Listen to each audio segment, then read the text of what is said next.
السلام علیکم ورحمۃ اللہ وبرکاتہ۔ آواز روم میں ایک مرتبہ پھر خوش آمدید۔ بعض دفعہ انٹرویوز میں کسی محدث یا فقیہ یا کسی بھی مشہور اسلامی شخصیت کے حوالے سے بھی پوچھ لیا جاتا ہے کہ آپ ان کے بارے میں کیا جانتے ہیں۔ تو اس حوالے سے ہم سلسلہ شروع کرنے لگے ہیں۔ اس سلسلے کی سب سے پہلی جو ہماری کڑی ہے وہ امام ابو یوسف رحمۃ اللہ علیہ کے حالات زندگی اور ان کے کمالات مختصر الفاظ میں آج ہم جاننے کی کوشش کریں گے۔ ان کا اصل نام یعقوب تھا۔ امام ابو یوسف کا اصل نام یعقوب تھا۔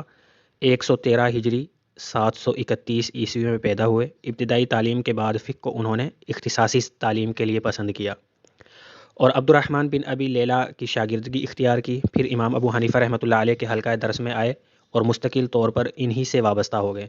والدین نہایت غریب تھے، وہ ان کی تعلیم جاری نہ رکھنا چاہتے تھے۔ امام ابو حنیفہ رحمۃ اللہ علیہ کو جب ان کے حالات کا علم ہوا تو انہوں نے نہ صرف ان کے مصارف اخراجات بلکہ ان کے سارے گھر کے اخراجات کی کفالت بھی اپنے ذمہ لے لی۔ ان کا اپنا قول ہے کہ مجھے کبھی امام ابو حنیفہ رحمۃ اللہ علیہ سے اپنی ضرورت بیان کرنے کی حاجت پیش نہیں آئی۔ وقتاً فوقتاً وہ خود ہی میرے گھر اتنا روپیہ بھیجتے رہتے تھے کہ میں بالکل بے فکر ہو گیا تھا۔ وہ ابتدا ہی سے اپنے اس شاگرد کے متعلق بہت پر امید تھے۔ چنانچہ جب ابو یوسف رحمۃ اللہ علیہ کے والد نے انہیں مدرسے سے اٹھا لینا چاہا تو امام نے فرمایا، ابو اسحاق، یہ لڑکا انشاءاللہ بڑا آدمی بنے گا۔ تو امام ابو یوسف رحمۃ اللہ علیہ مستقبل میں بہت بڑے آدمی بنے بھی تھے، دنیا نے اپنی آنکھوں سے دیکھا۔ آپ کے علمی کمالات میں دیکھا جائے تو انہوں نے امام ابو حنیفہ رحمۃ اللہ علیہ کے علاوہ وقت کے دوسرے بڑے بڑے اساتذہ سے بھی استفادہ کیا اور حدیث، تفسیر، مغازی، تاریخ عرب، لغت، ادب اور علم کلام میں بھی مہارت پیدا کی۔ خصوصاً حدیث کا وہ وسیع علم رکھتے تھے، حافظ حدیث تھے اور یحییٰ بن معین، احمد بن حنبل اور علی بن المدینی جیسے لوگوں نے ان کو ثقہ قرار دیا ہے۔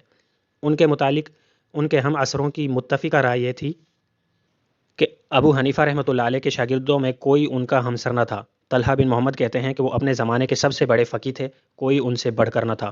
داؤد بن رشید کا قول ہے کہ اگر ابو حنیفہ رحمۃ اللہ علیہ نے صرف یہی ایک شاگرد پیدا کیا ہوتا تو ان کے فخر کے لیے یہ بالکل کافی تھا۔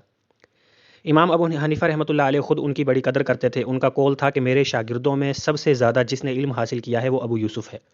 ایک دفعہ وہ سخت بیمار ہوئے اور زندگی کی امید نہ رہی۔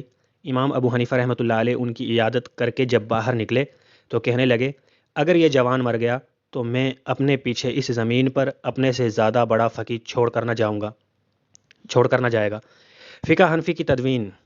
امام ابو حنیفہ رحمۃ اللہ علیہ کے بعد 16 سال تک یہ بھی اپنے مدرسے کی روایات کے مطابق حکومت سے بے تعلق رہے۔ اس دوران میں انہوں نے اپنے استاذ کے علمی و تعلیمی کام کو جاری رکھا اور اس کے ساتھ ایک اہم خدمت یہ انجام دی کہ قانون کے اکثر و بیشتر شعبوں کے متعلق الگ الگ کتابیں مرتب کر دیں، جن میں امام ابو حنیفہ رحمۃ اللہ علیہ کی مجلس کے فیصلے اور خود اپنے اقوال باقاعدہ منضبط کر دیے۔ یہ کتابیں جب اس ملک میں پھیلیں تو نہ صرف یہ کہ عام علمی حلقوں کو انہوں نے متاثر کیا بلکہ عدالتوں اور تمام سرکاری محکموں سے تعلق رکھنے والے لوگوں کی رائے بھی فقہ حنفی کے حق میں ہموار کر دی، کیونکہ اس وقت کوئی دوسرا مرتب و منظم قانونی ذخیرہ ایسا موجود نہ تھا جو ان کی ضرورت اس طرح پوری کرتا۔ امام مالک کی الموطا اگرچہ جلد ہی میدان میں آ گئی مگر وہ نہ اتنی جامع تھی نہ تدوین کے اعتبار سے اس قدر واضح کہ ایک حکومت کی ضروریات پوری کر سکتی۔ امام ابو یوسف رحمۃ اللہ علیہ کے اس علمی کام کا فائدہ یہ ہوا کہ ان کے برسر اقتدار آنے سے پہلے ہی فقہ حنفی دماغوں اور معاملات پر چھا چکی تھی اور صرف اس امر کی کسر باقی تھی کہ سیاسی اقتدار باقاعدہ اس کو ملک کا قانون بنا دے۔ شاید ابو یوسف رحمۃ اللہ علیہ بھی اپنے استاذ کی طرح اپنی ساری زندگی حکومت سے عدم تعاون ہی کی روش پر گزار دیتے اگر ان کی معاشی حالت کچھ بھی درست ہوتی، لیکن وہ ایک غریب آدمی تھے اور امام ابو حنیفہ کی وفات کے بعد ایک فیاض سرپرست سے بھی محروم ہو چکے تھے۔ آخر افلاس نے نوبت یہاں تک پہنچا دی کہ اپنی بیوی کے مکان کا ایک شہتیر تک انہوں نے بیچ ڈالا اور ان کی ساس نے اس پر انہیں کچھ اس طرح ملامت کی کہ ان کی غیرت اسے برداشت نہ کر سکی۔ یہی سبب تھا جس نے انہیں سرکاری ملازمت کرنے پر مجبور کر دیا۔ اس واقعہ کے بعد 166 ہجری 782 عیسوی میں وہ بغداد گئے، خلیفہ المہدی سے ملے اور اس نے انہیں شرقی بغداد کا قاضی مقرر کر دیا۔ الہادی کے زمانے میں بھی وہ اسی پوزیشن پر رہے۔ پھر جب ہارون الرشید کا زمانہ آیا تو رفتہ رفتہ خلیفہ پر ان کا اثر اس قدر بڑھتا چلا گیا کہ آخر کار اس نے انہیں تمام سلطنت عباسیہ کا قاضی القضات، چیف جسٹس مقرر کر دیا۔ یہ پہلا موقع تھا کہ مسلم ریاست میں یہ منصب قائم ہوا۔ اس سے پہلے کوئی شخص خلافت راشدہ یا اموی اور عباسی سلطنتوں میں چیف جسٹس نہیں بنایا گیا تھا۔ اور یہ منصب جس پر امام ابو یوسف رحمۃ اللہ علیہ معمور کیے گئے موجودہ زمانے کے تصور کے مطابق محض عدالت العالیہ کے حاکم اعلیٰ کا نہ تھا، بلکہ اس کے ساتھ وزیر قانون کے فرائض بھی اس میں شامل تھے، یعنی وہ مقدمات کے فیصلے کرنے اور ماتحت عدالتوں کے قاضی مقرر کرنے کے اختیارات ہی نہ رکھتے تھے، بلکہ سلطنت کے تمام داخلی و خارجی معاملات میں قانونی رہنمائی کرنا بھی انہی کا کام تھا۔ اس منصب پر قاضی ابو یوسف رحمۃ اللہ علیہ کے فائز ہو جانے سے 3 اہم نتائج رونما ہوئے۔ ایک یہ کہ ان کو محض ایک حلقہ درس یا گوشۂ تصنیف و تالیف میں بیٹھ کر علمی کام کرنے والوں کی بنسبت بہت زیادہ وسیع دائرہ عمل بہم پہنچ گیا، جہاں اس وقت کی سب سے بڑی سلطنت کے معاملات سے براہ راست عملاً سابقہ درپیش تھا۔ اس حیثیت سے انہیں فقہ حنفی کو واقعی حالات پر منطبق کر کے اسے زیادہ سے زیادہ ایک عملی نظام قانون بنانے کا موقع مل گیا۔ دوسرے یہ کہ تمام ممالک میں قاضیوں کا عزل و نصب، یعنی ان کو عہدے سے ہٹانا اور عہدے پر مقرر کرنا چونکہ انہی سے متعلق تھا، اس لیے حنفی مدرسہ قانون سے تعلق رکھنے والے لوگ مملکت کے بیشتر علاقوں میں قاضی مقرر ہوئے اور ان کے ذریعہ سے فقہ حنفی آپ سے آپ ملک کا قانون بن گئی۔ تیسرے یہ کہ انہوں نے اپنے زبردست اخلاقی اور علمی اثر سے مسلم مملکت کو، جو اموی دور سے ایک طرح کی بے آئینی اور بادشاہوں کی مطلق العنانی کے ڈھنگ پر چل رہی تھی، بڑی حد تک آئین کا پابند بنا دیا اور اسے ایک کتاب آئین بھی مرتب کر کے دی، جو خوش قسمتی سے آج بھی کتاب الخراج کی صورت میں ہمارے پاس موجود ہے۔ امام ابو یوسف رحمۃ اللہ علیہ کی سیرت کی بلندی اور مضبوطی،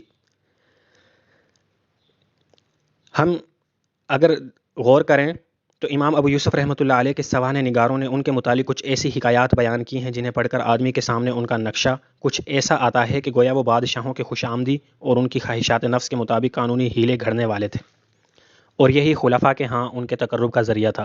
حالانکہ ایک معمولی عقل کا آدمی بھی یہ سمجھ سکتا ہے کہ جو شخص خوشامد کے ذریعہ سے بادشاہوں کا تقرب حاصل کرے اور ان کی خواہشات کے مطابق شرعی مسائل میں قطر بیونت کرتا رہے، وہ مقرب چاہے کتنا ہی ہو جائے، بادشاہوں پر اس کا اخلاقی اثر کبھی نہیں ہو سکتا۔ اب اگر ہم ان واقعات کو دیکھیں جو خلفاء اور ان کے وزراء اور سپہ سالاروں کے ساتھ ان کے برتاؤ کے متعلق ہمیں معتبر تاریخوں میں ملتے ہیں، تو ہمارے لیے یہ ماننا محال ہو جاتا ہے کہ ایک خوش آمدی ہیلہ ساز کبھی اس رویے کی جرت کر سکتا ہے۔ خلیفہ الہادی کے زمانہ میں جب کہ وہ محض شرقی بغداد کے قاضی تھے، انہوں نے ایک مقدمہ میں خود خلیفہ کے خلاف فیصلہ کیا۔ ہارون الرشید کے زمانہ میں ایک بوڑھے عیسائی نے خلیفہ کے خلاف ایک باغ کا دعویٰ کیا اور قاضی ابو یوسف رحمۃ اللہ علیہ نے خلیفہ کے روبرو اس کی نہ صرف سماعت کی بلکہ خلیفہ سے اس کے دعویٰ کی تردید میں حلف لیا۔ اس پر بھی ابو یوسف رحمۃ اللہ علیہ مرتے دم تک افسوس کرتے رہے کہ میں نے خلیفہ کو اس کے برابر کیوں نہ کھڑا کیا۔ ہارون کے وزیر اعظم علی بن عیسیٰ کو انہوں نے ناقابل اعتبار گواہ قرار دیا اور اس کی وجہ یہ بتائی کہ میں نے اس کو انا عبد الخلیفہ، میں خلیفہ کا غلام ہوں، کہتے سنا ہے۔ اگر یہ واقعی غلام ہے تو اس کی شہادت قبول نہیں کی جا سکتی، اور اگر یہ خوش آمدی کی بنا پر جھوٹ کہتا ہے تو ویسے ہی ناقابل اعتبار ہے۔ یہی اخلاقی سزا اسی طرح کی خوش آمد پر انہوں نے ہارون کے ایک سپہ سالار کو بھی دی تھی۔ عبداللہ بن مبارک کا بیان ہے کہ وہ ہارون الرشید کے ہاں اس شان سے جاتے تھے کہ پردہ کے اندر تک ان کی سواری جاتی تھی، جہاں وزیر اعظم کو بھی پیدل جانا پڑتا تھا، اور خلیفہ خود آگے بڑھ کر سلام کی ابتدا کرتا تھا۔ ہارون سے ایک دفعہ پوچھا گیا کہ آپ نے ابو یوسف کو اتنا اونچا مرتبہ کیوں دیا ہے؟ اس نے کہا، میں نے اس شخص کو علم کے جس باب میں بھی جانچا کامل پایا، اس کے ساتھ وہ ایک راست رو اور مضبوط سیرت کا آدمی ہے، اس جیسا کوئی دوسرا آدمی ہو تو لاؤ۔ 186 ہجری 798 عیسوی میں جب ان کا انتقال ہوا تو ہارون الرشید خود ان کے جنازے کے ساتھ پیدل گیا، خود نماز جنازہ پڑھائی، اپنے خاندان کے قبرستان میں انہیں دفن کیا اور کہا، یہ ایسا حادثہ ہے کہ تمام اہل اسلام کو اس پر ایک دوسرے کو تعزیت دینی چاہیے۔ سب سے بڑی شہادت ہمارے پاس ان کی کتاب الخراج ہے، اور اس کے دیباچے ہی کو دیکھ کر آدمی جان سکتا ہے کہ ایک خوش آمدی کس بادشاہ کو مخاطب کر کے یہ باتیں نہیں لکھ سکتا۔ تو اگر آپ کو ہمارا چینل اچھا لگتا ہے، ہماری ویڈیوز اچھی لگتی ہیں، تو مزید ویڈیوز کے لیے چینل کو سبسکرائب، لائک اور شیئر کرنا نہ بھولیے۔ والسلام علیکم ورحمۃ اللہ وبرکاتہ۔